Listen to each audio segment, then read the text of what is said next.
Hello साथियों, मैं शशांक स्वागत करता हूं आपका अपने चैनल ग्रो ज्ञान विद शशांक में। तो इंटरमीडिएट का आव्यूह चल रहा है, जिसमें अभी तक हमने पढ़ा कि आव्यूह का गुणा कैसे किया जाता है। अब हम कुछ आव्यूह के रूप पढ़ेंगे जिससे हमें बीज समीकरण हल करने में आसानी हो जाए और हम आव्यूह विधि से उन समीकरणों को हल कर सकें। तो चलिए चलते हैं आज के टॉपिक पर। तो पहला जो रूप है उसका, मान लीजिए कोई आव्यूह ए है, उसका हमें परिवर्त आव्यूह ज्ञात करना है। क्या ज्ञात करना है? परिवर्त आव्यूह। तो अब ये परिवर्त आव्यूह क्या होता है?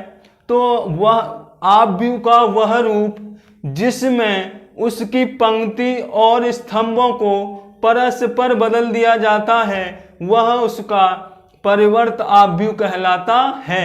क्या किया जाए?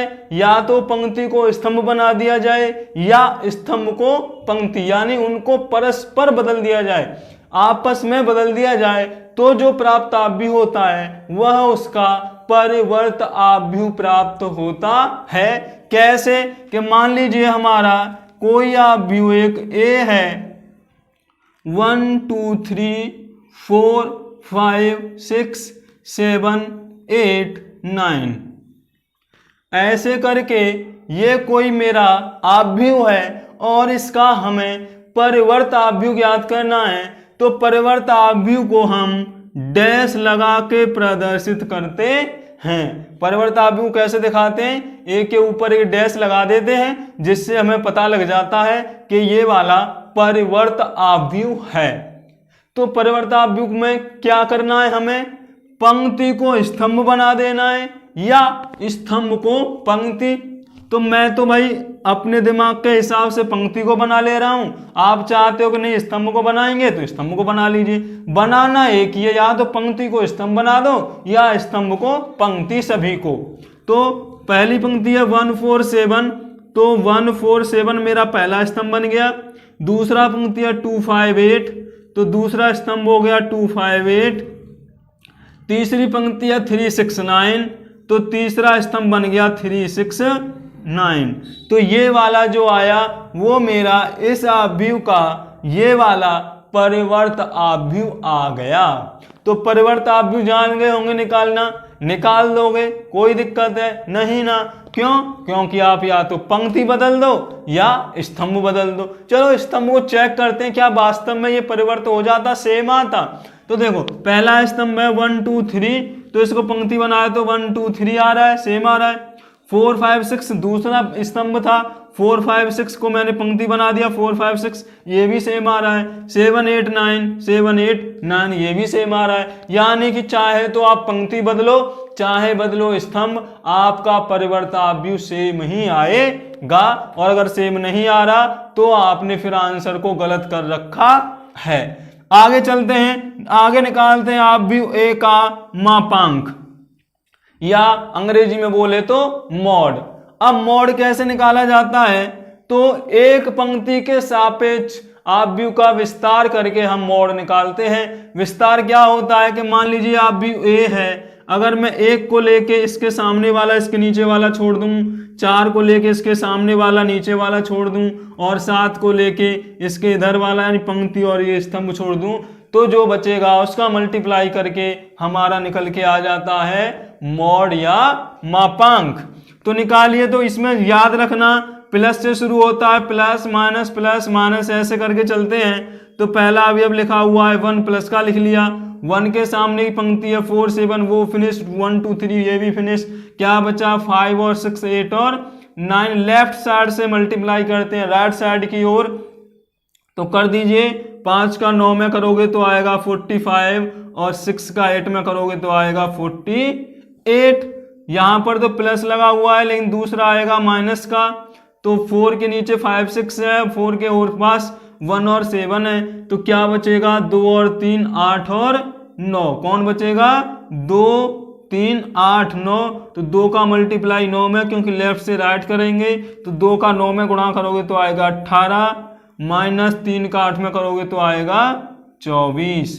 2 का 9 में किया तो 18 और 3 का 8 में किया तो 24, फिर से माइनस, तो माइनस करिए गुणा, 7 के इधर वाला खत्म, 7 का इधर वाला खत्म, बचा क्या 2 और 5 3 और 6, 2 और 5 3 और 6, तो 2 की 6 में गुणा करेंगे तो आएगा 12 और 3 की 5 में गुणा करेंगे तो आएगा माइनस का 15।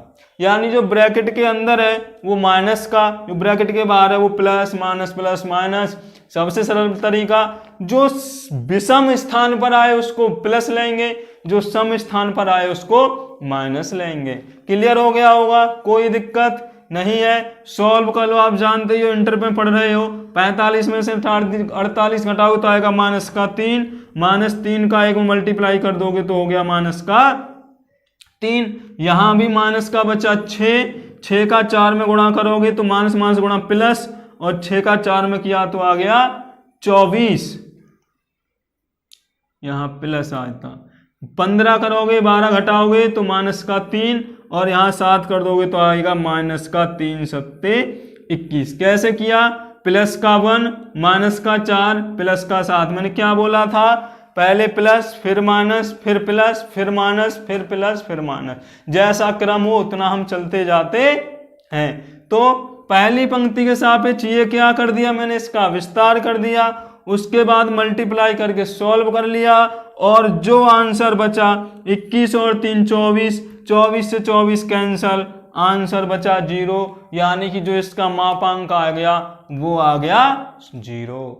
कोई दिक्कत, परिवर्त आप भी निकाल दोगे, मापांक निकाल दोगे। क्लियर है, कोई दिक्कत है नहीं है। तो जब परिवर्त आव्यूह भी निकल जाए, मापांक भी निकल जाए, तो आगे वर्ड यूज होता है सहगुणनखंडज आव्यूह।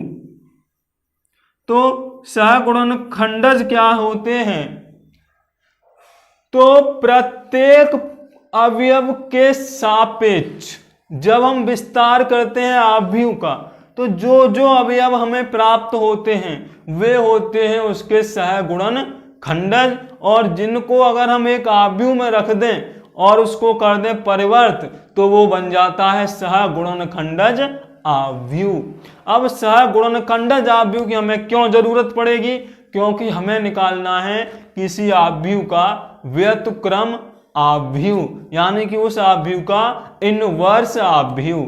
तो पहले सहगुणनखंडज आव्यूह देखते हैं। सहगुणनखंडज आव्यूह से पहले हमें सहगुणनखंडज निकालना आना चाहिए। तो कैसे होता है, यहां ले लेते हैं ऊपर। सहगुणनखंडज जो पहला होता है वो होता है आपका A11। अब ये A11 से हमें क्या इंडिकेशन मिला और हम कैसे निकालेंगे, तो A11 का मतलब है पहली पंक्ति और पहला स्तंभ।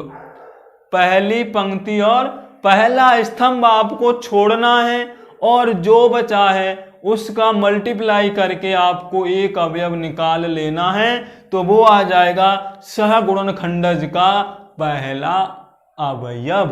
क्या आ जाएगा, सहगुणनखंडज आव्यूह का एक अवयव। तो कैसे निकालेंगे, तो याद रखना A11 प्लस से शुरू होता है और फिर माइनस आता है, यानी जब दूसरा निकालेंगे तो माइनस, फिर तीसरा निकालेंगे तो प्लस, फिर माइनस, फिर प्लस, फिर माइनस, फिर प्लस, ऐसे करके प्लस माइनस का क्रम चलता है। तो A11 कैसे निकालेंगे, इसी आव्यूह को लेंगे हम। कैसे निकालेंगे, तो क्या लिखा हुआ है A11, इसका मतलब है पहली पंक्ति छोड़ दो और पहला स्तंभ छोड़ दो, जो बचा है वो लिख लो। तो 5 और 6 8 और 9, तो क्या क्या बचा, 5 और 6 8 और 9। सॉल्व कर लीजिए इसको। तो 5 का 9 में मल्टीप्लाई किया तो आया 45, और 6 का 8 में किया तो आया 48, और सॉल्व किया तो आ गया -3। क्या आ गया, -3। अब दूसरा क्या आएगा, दूसरे को लिखते हैं हम A12। A12 का मतलब क्या है, पहली पंक्ति और दूसरा स्तंभ। लेकिन मैंने बताया कि जो A12 है वो माइनस में आएगा, यानी पहला आ गया प्लस में, फिर दूसरा माइनस में, तीसरा प्लस में, चौथा माइनस में, फिर प्लस में, फिर माइनस में, ऐसे करके ये क्रम आगे चलता जाएगा जब तक कि इसके सारे अवयव खत्म ना हो जाएं। कितने सहगुणनखंडज होंगे किसी आव्यूह के? तो जितने उस आव्यूह में अवयव हैं उसके उतने ही सहगुणनखंडज होंगे। यानी अगर इस आव्यूह में 9 अवयव हैं तो इस आव्यूह के 9 ही सहगुणनखंडज होंगे। तो A12 निकालिए। तो पहले ये खत्म और दूसरा स्तंभ खत्म। क्या बचा? 2 और 3 8 और 9। 2 और 3 8 और 9 कर लीजिए मल्टीप्लाई। तो 2 निम 18, ब्रैकेट में माइनस आता है, 3 अट्ठे 24, माइनस का 6 बचा, माइनस माइनस की गुणा हो गई प्लस का 6। क्या हो गई? प्लस का 6।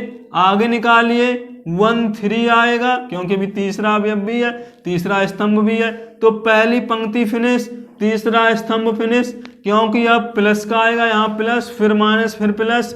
क्या बचा? 2 और 3 बचा, 5 और 6 बचा। 2 और 3 बचा, 5 और 6 मल्टीप्लाई करिए। 2 छिक्के 12, 3 पंजे 15, तो बराबर आया माइनस का 3। तो पहली पंक्ति के सारे स्तंभ खत्म हो गए, तो A13 कंप्लीट हो गया। अब आती है दूसरी पंक्ति, यानी दूसरी पंक्ति ये माइनस आएगा। अब क्या कह रहा है ये? A11 हो गया, A12 हो गया, A13 हो गया। अब क्या है? A21। A21 का मतलब क्या है? दूसरी पंक्ति पहला स्तंभ। तो दूसरी पंक्ति कौन सी हो गई? 2 5 8 खत्म हो गई और पहला स्तंभ हो गया 1 2 3 खत्म। तो 4 6 7 और 9 क्या बचा?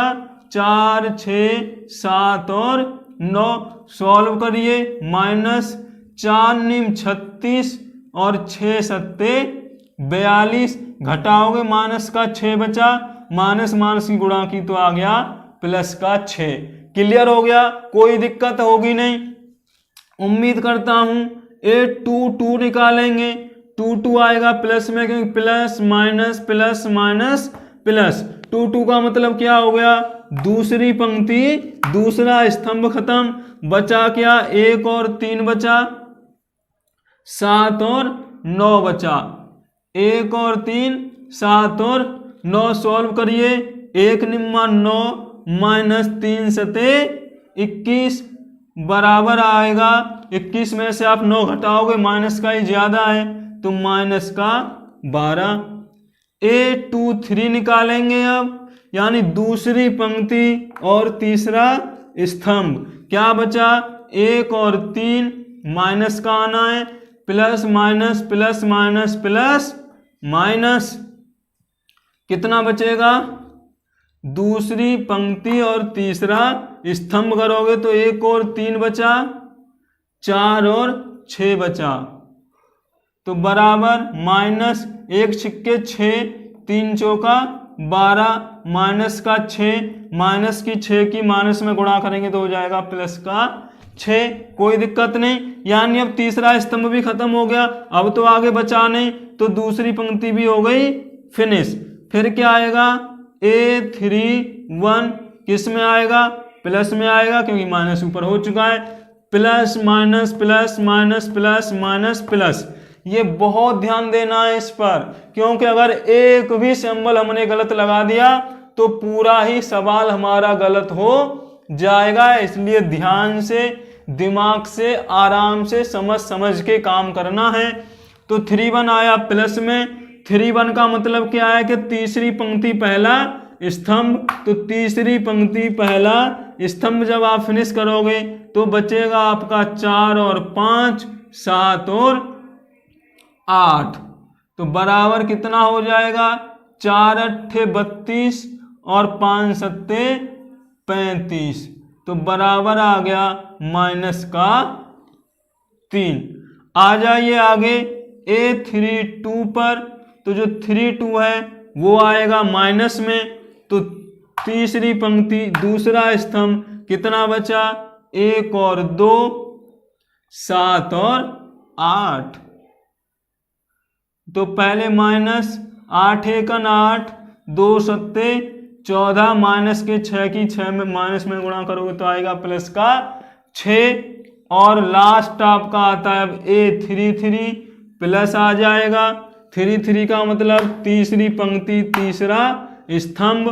तो बचा कितना 1 2 4 और 5, क्योंकि तीसरी पंक्ति ये हो गई, तीसरा स्तंभ ये 1 2 4 5। सॉल्व कर लो, 5 1 5, 2 चौक 8 बराबर माइनस के 3। तो अब आप गिन के देख लो कि जितने अवयव हैं उतने सहगुणनखंडज आए हैं कि नहीं। तो 1 2 3 4 5 6 7 8 9 कितने आ गए, 9 आ गए। A11 पहले A11 फिर A12 A13 A21 A22 A23 A31 A32 A33 भी आ गया। प्लस से स्टार्ट हुआ, plus minus plus minus plus minus plus minus plus. अब इनको करना क्या है कि एक आव्यूह में रखना है आपको, जो कहलाता है एडजॉइंट ए का परिवर्ताव्यूह। क्या कहलाता है, एडजॉइंट ए का परिवर्ताव्यूह होता है, यानी कि एडजॉइंट ए डैश। कैसे निकलता है ये, अब तो A11 का मतलब है पहली पंक्ति और पहले स्तंभ पर जो अवयव है वो कितना है, माइनस का 3 है। फिर A12 का मतलब है कि पहली पंक्ति में दूसरे स्तंभ में कौन रखना है, 6 रखना है, और A13 में कौन रखना है, माइनस का 3 रखना है। उसके बाद दूसरी पंक्ति और पहले स्तंभ पर कौन रखना है, 6, दूसरी पंक्ति दूसरे स्तंभ पर रखना है माइनस का 12, दूसरी पंक्ति तीसरे स्तंभ पर रखना है 6, तीसरी पंक्ति पहला स्तंभ पर रखना है माइनस का 3, और तीसरी पंक्ति दूसरे स्तंभ पर रखना है 6, और तीसरी पंक्ति तीसरे स्तंभ पर रखना है माइनस का 3। तो ये क्या निकल के आता है, एडजॉइंट ए डैश। अब इस एडजॉइंट ए डैश को हमें एडजॉइंट ए में परिवर्तित करना है, तो क्या करना पड़ेगा कि इसकी पंक्ति और स्तंभ को परस्पर बदलना पड़ेगा। तो बदल दीजिए, -3 6 -3 6 -12 6 -3 6 माइनस का 3। तो ये निकल के आ गया आव्यूह ए का सहगुणनखंडज आव्यूह। क्या निकल के आ गया, आव्यूह ए का सहगुणनखंडज आव्यूह। तो आपने परिवर्ताव्यूह भी निकाला था, तभी तो हमने इसको परिवर्त करके एडजॉइंट ए निकाल दिया। आपने मापांक भी निकाला था, क्या निकाला था, मापांक। अब आता है जी आपका व्युत्क्रम आव्यूह या इनवर्स आव्यूह। तो जब आप इतना क्रम से काम करते चले जाते हो, मापांक निकाल लेते हो, सहगुणनखंडज निकाल लेते हो और सहगुणनखंडज आव्यूह निकाल लेते हो, तो आपको व्युत्क्रम आव्यूह निकालने से कोई रोक नहीं सकता, क्योंकि जो व्युत्क्रम आव्यूह है उसको हम -1 से दिखाते हैं। यानी कोई आव्यूह ए है तो उसके -1 से हम दिखाते हैं, और इसका जो वैल्यू होता है वो होता है 1/mod A into adjoint A. Inverse का फॉर्मूला याद करिए, ए इनवर्स बराबर 1/mod A into adjoint A. तो यदि आपको इस ए का इनवर्स आव्यूह निकालना है तो पहले देखिए कि इसका मॉड ए कितना था। तो इसका मॉड ए जो था वो हमारा 0 आ रहा था। कितना आ रहा था, 0। तो जब किसी आव्यूह का मॉड या मापांक 0 आ जाए तो उसका इनवर्स आव्यूह नहीं निकाल सकते। यानी कि जिस आव्यूह का इनवर्स निकालना हो उसका मापांक 0 नहीं होना चाहिए। अगर उसका मापांक 0 है तो आप सीधे सीधे लिख दीजिए कि इस आव्यूह का व्युत्क्रम आव्यूह ज्ञात नहीं किया जा सकता है।